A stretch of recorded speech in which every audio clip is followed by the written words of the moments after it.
Hello my viewers and welcome back to my channel. I don't know if you've heard about this, but a massive port strike is set to cripple the US supply chain starting tomorrow Tuesday. Approximately 85,000 members of the International Longshoremen's Association, ILA, will join forces impacting 36 major ports and disrupting about 70% of containerized US exports and 56% of imports. Now, this contract dispute affects some of the busiest ports in the country, including those along the Atlantic and Gulf coasts. Now, the strike's consequences will be severe, exacerbating already high inflation rates, inflation and a massive supply chain crisis.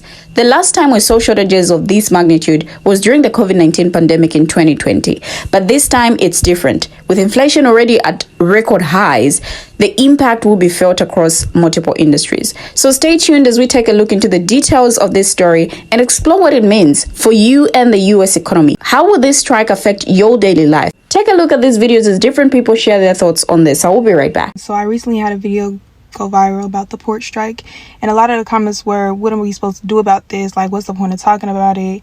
Like, what are we supposed to do? Well, I'm gonna give y'all some things you can do about it. So for one, I said to stock up and prepare. I'm not telling you to panic buy, because in all actuality, this stuff is not going to happen like this. It's going to trickle down. So there's no reason to panic by October 1st. Like, oh, you think you need to have everything or there's going to be nothing. That's not the case. So daily necessities and food that will last. When you go to the store, get your toilet papers. If you don't want to buy a bunch of toilet paper, get you a bidet. Soaps and vinegar. Vinegar you can wash your clothes with and clean with. Stuff that will last. Stuff that will help you be frugal. Eventually, there are going to be shortages on all these things, including medical prescriptions. So stock up on your prescriptions. When I say food that lasts, I'm talking about things like oatmeals and sardines and tuna packets and soups and just canned goods, jerkies. No, everyone doesn't have the money to stock up. It's hard living like how it is right now. So if you can't stock up, just be frugal about the things that you have. Get creative. Those are the basics. But if you want to get deep, let's get deep. Because personally, my family has been stocking up little by little as we go. Not even for the port strike, because I didn't even know about it till recently. But just because the state of the world right now, if you're a believer, you know what I'm talking about. Okay, it's getting real. I would advise everybody to learn how to garden inside. Areas like Chicago, Indiana, where I'm at, we can't garden outside right now because the weather is just not for that. So buy a heating lamp, inside garden. We personally have a dehydrator, so dehydrating meats and foods is going to be your best bet, like dried fruits, jerky, stuff like that. Learn how to do something, have some type of value, like, because we're going to have to start trading, bargaining, stuff like that, because the US dollar is going to be depreciating already. So if you think this is not that deep, like, oh, the port strike's not that deep, if you don't do it for the port strike, just do it for preparation. Be prepared. A lot of people talking about, oh, you shouldn't be fear mongering. I'm not fear mongering. I'm telling you to prepare. God did not give me the spirit of fear, and I'm not worried, but he did give me wisdom, and I'm not stupid or ignorant to the fact that it is time to be preparing for these things, especially if you care about your family, especially if you got people like around you that's gonna need your help. Don't stress about it. God got your back. God will supply all your needs. But do what you can. Like, faith without works is dead. Let's not act stupid. Everybody's talking about Diddy, but nobody's talking about how the ports are literally going on strike October 1st. And if you don't know what the ports are the people that be bringing in them goods, that be stocking our shelves for food, essentials, all of the shit that we fucking need. Attention shoppers, brace for empty shelves, rising prices if the port workers strikes.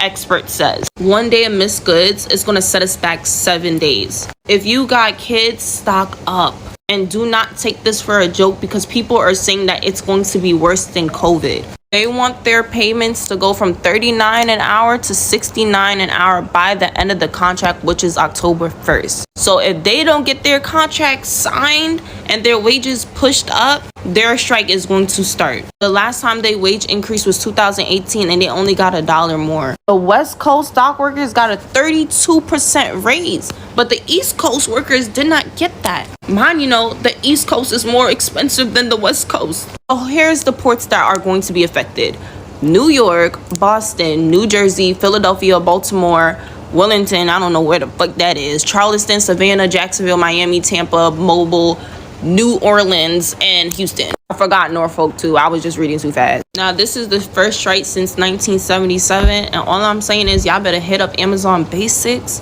and start packing the fuck out of y'all cabinets. Y'all can take this lightly, take it as a joke, but then when inflation start hitting y'all in the ass, don't say Kalia didn't come up on this app and warn you. 5,000 workers are being laid off.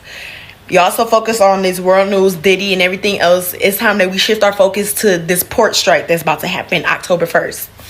Meaning, if people don't know what a port is, that's how we get all of our goods in from the overseas into the United States.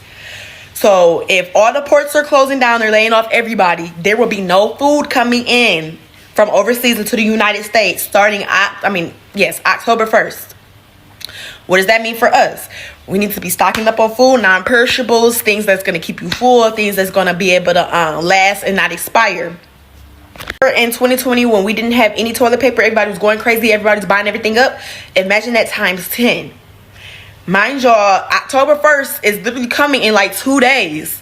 2 days. And I'm not trying to create no shock or anything like that, but I'm just letting y'all know, be aware. Starting October 1st, there will be no goods coming in from overseas. Do what you want the information. Take what resonates. Do as you please. So this strike is very serious, y'all. These workers are demanding livable, worthy wages, as many of us are, and humanity is worthy of, right? Okay? Now, I work part-time in floral at a grocery store, and the corporate people, have been instructing us to label things, label drawers and all this stuff, you know, about where things are, where the belongings are in all the departments across the store. And we are instructed to finish that by October 1st, which is when this strike starts. So yes, this can affect many industries, including grocery stores. There might be big layoffs, but I want to encourage you guys to, be courageous during this time. I also believe that this is going to be a really positive time for star seeds and some positive changes. Be courageous. Hey man, meet us on the picket line where it goes down. All right, cause we ain't playing around. All right, so before this strike gets started Tuesday, cause it's going to happen, I'm about sick and tired of y'all in the comments talking about we're lazy, as in the ILA workers. Stop calling us port workers. We are longshore men and longshore women. Stop playing on our top. Stop counting our pockets. Oh, we make enough. How you know what I make enough of? Oh, okay. Stop saying we're lazy. Have you ever had to work in 100-degree weather? Have you ever worked in 100-degree weather for 13 days straight? 12-hour shifts?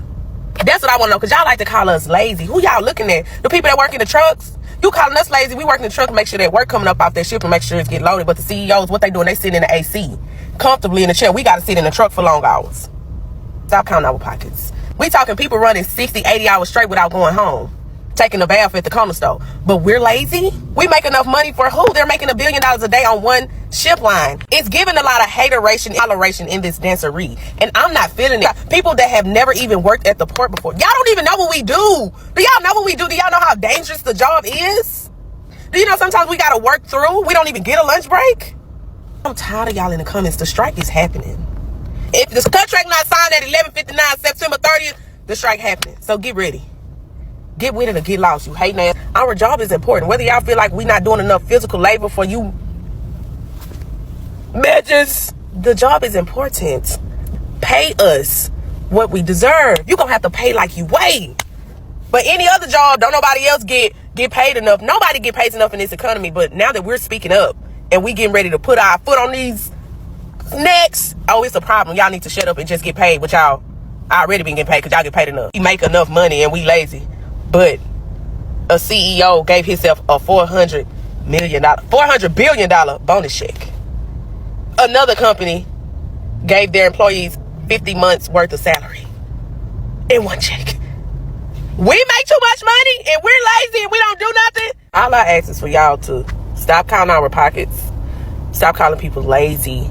Do you call the CEOs lazy though? That's what I'm. Do you call a business owner lazy because they only go to meetings all day, but they don't do physical labor? Do you call them lazy? No, because they're doing their job and what their job is called for. And if their job is called for them to sit down and be in meetings all day and come up with plans and shit like that, that's their job duties. That's what they do, and they should get paid for it.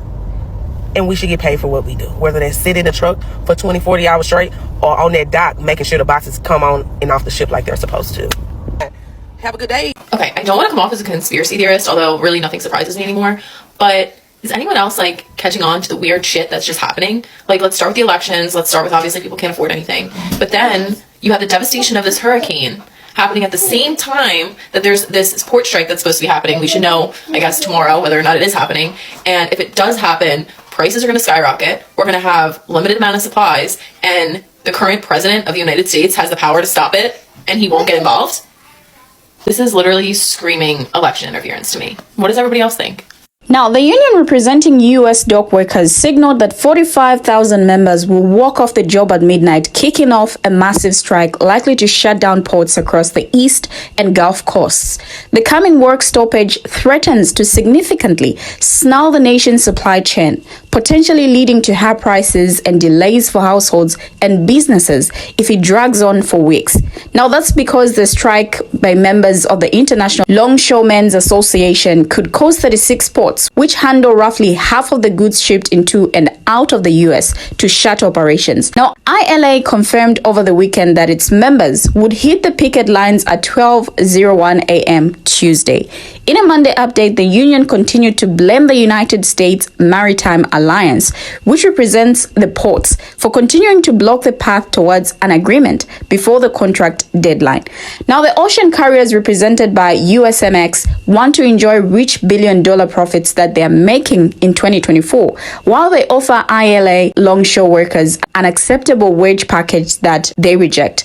Now, ILA said in a prepared statement, ILA longshore workers deserve to be compensated for the important work they do keeping American commerce moving and growing. ILA also accused the shippers of unaliving their customers with sizable price increases for full containers over recent weeks. The union said that this will result in increased costs for American consumers. The Associated Press reached out to a USMX spokesperson for comment. If drawn out, the strike would force businesses to pay shippers for delays and cause some goods to arrive late for peak holiday shopping season, potentially impacting delivery of anything from toys or artificial Christmas trees to cars, coffee, and vegetables. Americans could also face higher prices as retailers feel the supply squeeze. ILA members are demanding high wages and a total ban on the automation of cranes, gates, and container moving trucks used in the loading or unloading of freight. The coming strike by the ILA workers will be the first by the union since 1977. If a strike were deemed a danger to U.S. economic health, President Joe Biden could, under the 1947 Taft-Hartley Act, seek a court order for an 80-day cooling off period. Now, this would suspend the strike. All eyes on what, if any, action the administration might take, particularly just weeks ahead of a tight presidential election. But Biden has signaled that he will not exercise this power. Now, during an exchange with reporters on Sunday, Biden said no when asked if he planned to intervene in the potential work stoppage. Because it's collective bargaining, I don't believe in Taft-Hartley, Biden said, referring to a 1947 law that allows the president to intervene in labor disputes that threaten the nation's health or safety. Now, time is really running out to avoid a work stoppage at ports along the entire East and Gulf coasts in what could become the most disruptive strike to the U.S. economy in decades. Now, here's what the two sides want. The USMX claims the union is refusing to negotiate in good faith and says the two sides have not met in person since June. We remain prepared to begin at any time, but both sides must come to the table if we're going to reach a deal, and there is no indication that the ILA is interested in negotiating at this time, the management group said last week in a statement. Now, the USMX has offered upwards of 40% in wage increases over the 6-year contract, according to a person with knowledge of negotiations. The ILA is not publicly discussing its demands, but it is reportedly asking for annual pay hikes that would result in raises totaling 77% through the life of the contract, with top pay climbing from $39 an hour to $69. Now, the union says it has continued to talk with the USMX, just not in face-to-face negotiations. It said management knows what it is demanding in order to get a deal done, and that any strike will be management's fault, not the union's. It said its demands are reasonable given the level of profits in the shipping industry. My ILA members are not going to accept these insulting offers that are a joke, considering the work my ILA longshore workers perform. perform, and the billion-dollar profits the companies make off the backs of their labor, the ILA's international president and chief negotiator said in a recent statement. Shipping rates soared during and immediately after the pandemic. As supply chains snowed and demand surged, industry profits topped $400 billion from 2020 to 2023, which is believed to be more than the industry had previously made in total since containerization started in 1957, according to analyst John McCown. Now, the Biden administration, which is eager to avoid a strike, was in touch with both sides over the weekend, urging them to reach an agreement. According to White House spokesperson, her statement seemed to suggest it was putting more pressure on USMX to move towards the union's demand. This weekend, senior officials have been in touch with USMX representatives, urging them to come to a fair agreement fairly and quickly, one that reflects the success of the companies, she said. Now, senior officials have also been in touch with the ILA to deliver the same message. Now, as we conclude our discussion on the impending port strike, I have one question. What if the strike drags on? The consequences of a prolonged strike are dire. The already fractured supply chain will crumble, leaving businesses and consumers reeling. But the strike's duration would determine the severity of these outcomes. I feel a swift resolution is crucial. Will the parties involved find common ground, or will the strike stretch into weeks or months? Only time will tell. But share your thoughts in the comment section. Thank you for watching, and see you in my next video as I bring you another video.